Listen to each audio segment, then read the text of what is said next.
November 1974. The Cold War is at its peak. An American submarine carrying 160 nuclear warheads is leaving a secret base off the coast of Scotland. And then, in the dark waters of the North Atlantic, it hits something. The collision was so serious that nuclear weapons experts now say it could have triggered World War III. Here's what we know. The USS James Madison was a ballistic missile submarine. It was armed with 16 Poseidon missiles.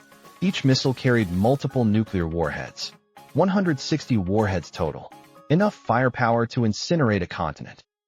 On November 3, 1974, the James Madison was departing from the U.S. Naval Base at Holy Loch, Scotland, to take up its patrol station. Holy Loch was a critical Cold War asset. The Americans had maintained a nuclear submarine base there since 1961. It was the front line of America's nuclear deterrent. But the Soviets knew about it. They routinely sent submarines to the waters around Scotland to track American and British ballistic missile submarines as they deployed from the base. These were the rules of the Cold War underwater game. Cat and mouse. Hunter and hunted. On that morning in November, the Soviet submarine was waiting outside the port to take up trail on the James Madison. The Soviet boat was trying to lock onto the American submarine. It was following it out of the narrow confines of Holy Loch. And then the two submarines collided.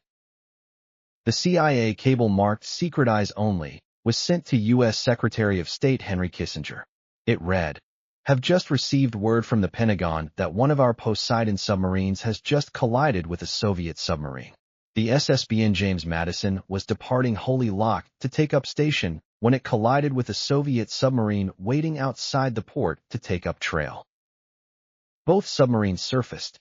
The Soviet boat subsequently submerged again.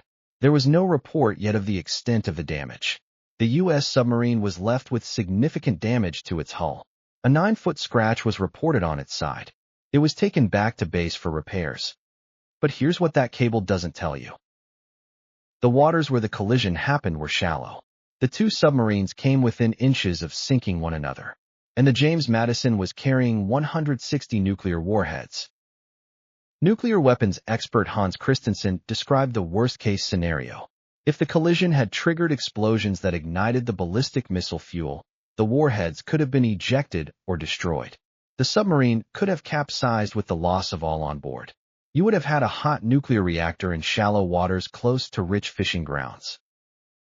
But there's an even darker possibility.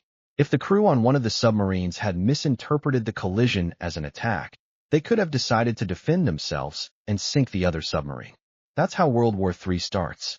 Not with a declaration of war, but with a mistake in the dark. John Large, a nuclear risk assessment engineer, said you could have got a fire in one of the missile silos.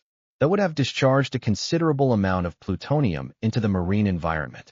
Serious contamination that could have devastated the ecosystem and poisoned the coastlines of two superpowers. The incident was covered up for 43 years. The Washington Post ran a story about the collision in January 1975, but the U.S. military never confirmed it. The CIA finally released the documents in January 2017 as part of a massive declassification of 13 million pages of previously classified reports. But even then, the full extent of the damage remains unknown. The James Madison was commissioned in 1964. It was decommissioned in 1992. It carried the Polaris missiles, which were later replaced by Trident. But the collision at Holy Loch was never officially acknowledged. Here's what the document also reveals. The day after the Washington Post published its story, the CIA issued a top-secret memo expressing alarm that the news had leaked. It said, on January 3rd, the NID ran an item on the collision just off Holy Loch of U.S. Polaris submarine and a Soviet attack submarine. Unfortunately, Jack Anderson had run the same news in the Washington Post a day or two earlier. This preemption on Anderson's part forced the surfacing of a piece of information in a current intelligence 2 months after the event occurred. The U.S. government wanted to keep this buried, and for 4 decades, they succeeded. Marine historian Eric Graham from Edinburgh University described the collision as a diplomatic embarrassment. The Soviets had penetrated the UK's home waters and threatened America's first line of defense. It shows how easily they penetrated our defense system and threatened the biggest toy in our arsenal, he said. The S&P defense spokesman called it a lucky escape. And he's right. If that collision had gone differently, we could be living in a very different world. So let me ask you something. An American submarine carrying 160 nuclear warheads collides with a Soviet submarine in shallow waters off the Scottish coast.